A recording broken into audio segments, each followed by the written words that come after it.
So which DJ controller is right for you? अब तुम बोलोगे क्या बात कर रहे हो कश्यप जी, ये कहाँ से सवाल आ गया? हाँ तो बात सही है। ये सब डिपेंड करता है कि तुम्हारी जेब में गांधी जी कितने हैं।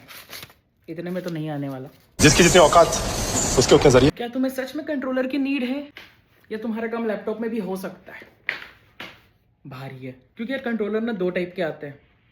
दो टाइप के, एक होते हैं ऑल इन वन जिसमें तुम पेन ड्राइव लगा सकते हो, तुमको किसी चीज की नीड नहीं है। दूसरे होते हैं थोड़े FLX टाइप के या FLX 10 FLX 6 टाइप के, जिसके अंदर तुमको लैपटॉप मोबाइल या टैबलेट की नीड होगी। Also point to be noted, अगर तुम टैबलेट या फोन यूज करके सोच रहे हो डीजे कर लोगे, तुम फुल्ली वो फीचर्स को यूज नहीं कर पाओगे जो लैपटॉप में यूज होते हैं, चाहे वो मैक हो चाहे वो विंडोज हो। तो ये ट्राई करना कि यार तुमको टैबलेट या फोन से नहीं करना है, तुमको करना है इससे या पेन ड्राइव से, लैपटॉप या पेन ड्राइव से। अब कंट्रोलर की कैटेगरी स्टार्ट करते हैं। बेसिक लेवल आता है DDJ 200, वो मत लेना, उस पर लूप वगैरह इफेक्ट्स नहीं मिलेंगे। और अगर इस तुम कंट्रोलर को यूज करना है तो तुमको सिर्फ RCA पोर्ट्स मिलेंगे और इसके अलावा यहाँ पे कुछ भी नहीं है। ऑडियो आउटपुट अगर तुमको चाहिए XLR वाला, तो उसके लिए तुमको एक एनालॉग मिक्सर या कुछ और जुगाड़ करना पड़ेगा। और ये कंट्रोलर बिना लैपटॉप के, बिना उसके नहीं चलेगा। तुम सोच रहे हो पेन ड्राइव लगा के चला लोगे, नहीं, इस पे पेन ड्राइव का सपोर्ट नहीं है। ऑल्सो कई लोगों का पूछना था कि यहाँ पे जो Type-C पोर्ट होते हैं क्या इससे चला सकते हैं? नहीं, ये दिया हुआ है सिर्फ और सिर्फ पावर बैंक या लैपटॉप यूज करने के लिए, आता हूँ रख के। तो जैसा कि मैंने तुमको बताया, तुम्हारे जेब में जितने ज्यादा गांधी जी होंगे तुम वैसा।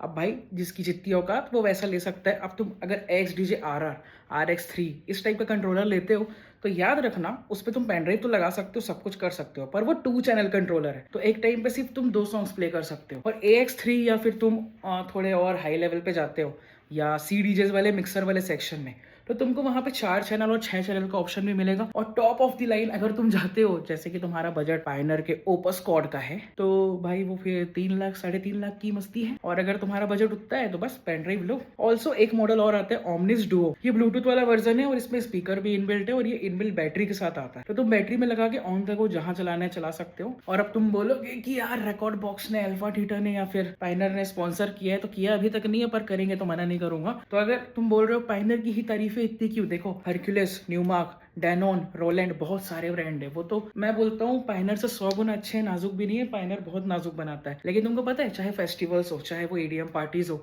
चाहे वो कुछ भी हो यार, दुनिया जहान में ना पायनर ही चलता है। सॉफ्टवेयर फ्री नहीं होता है। अगर तुम रिकॉर्ड बॉक्स यूज करोगे, सेराटो यूज करोगे, तो ये फ्री है पायनर की सारी चीजें। बट अगर VDJ करना है तो उसका पैसा लगेगा, और वर्चुअल डीजे या दूसरे ऐप में जाओगे तो भी पैसा लगेगा। तो फ्री तो दुनिया में कुछ नहीं मिलता है, ये बात याद रखना। और अगर कोई चीज फ्री है तो प्रोडक्ट ही कस्टमर है। तो कंक्लूजन में आते हैं, तुमको क्या लेना चाहिए। देखो, अगर तुम्हारा बजट 50-60 हज़ार से 1 लाख के बीच है, लैपटॉप और कंट्रोलर ले लो। जरूरी नहीं कंट्रोलर लेना, शुरुआत में ही लेने की तुमको नीड नहीं है, लैपटॉप से भी सारा काम हो जाता है। बट अगर तुम्हारा बजट है तो तुम एक एंट्री लेवल कंट्रोलर लो, लाइक ये। और FLX 6 और FLX 10 भी आता है जो 1.5-2 लाख के बजट में आते हैं, 4 चैनल वाले। पर याद रखना उस पर भी लैपटॉप लगाना पड़ेगा, वो फ्री के महंगे हैं, उसका कोई सेंस नहीं बनाता है। इनफैक्ट तुम 2 चैनल का RX3 या RR इस टाइप के कंट्रोलर ले सकते हो, बट याद रखना वो वर्चुअल डीजे में काम नहीं करते। उस पर या तो पेन ड्राइव लगाओ या रिकॉर्ड बॉक्स, क्योंकि नेटिव सपोर्ट उसमें है नहीं, और वो बने हुए हैं सिर्फ और सिर्फ रिकॉर्ड बॉक्स के लिए।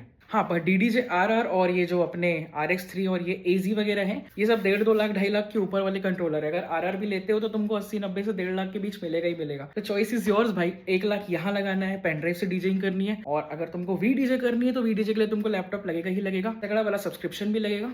It's all up to you.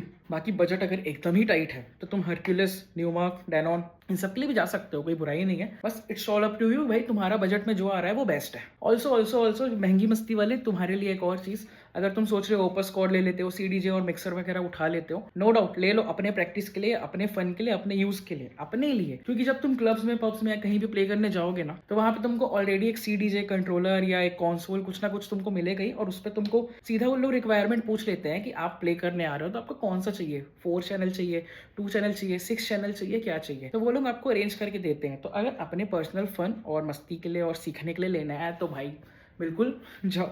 और अगर तुमको ऐसे क्लब में मिल रहा है तो तुमको नीड नहीं है, तुम लैपटॉप से भी सीख सकते हो। हाँ, बस जब भी शो वगैरह होता है ना, तो लाइसेंस वगैरह और इन सब का इशू एक बार सॉर्ट कर लेना शो से पहले, नहीं तो बाद में तुम्हारे वैसे कौन सा लेने वाले और कितने गांधी जी हैं जेब में, जरा कमेंट करके बताना जरूर मेरे को।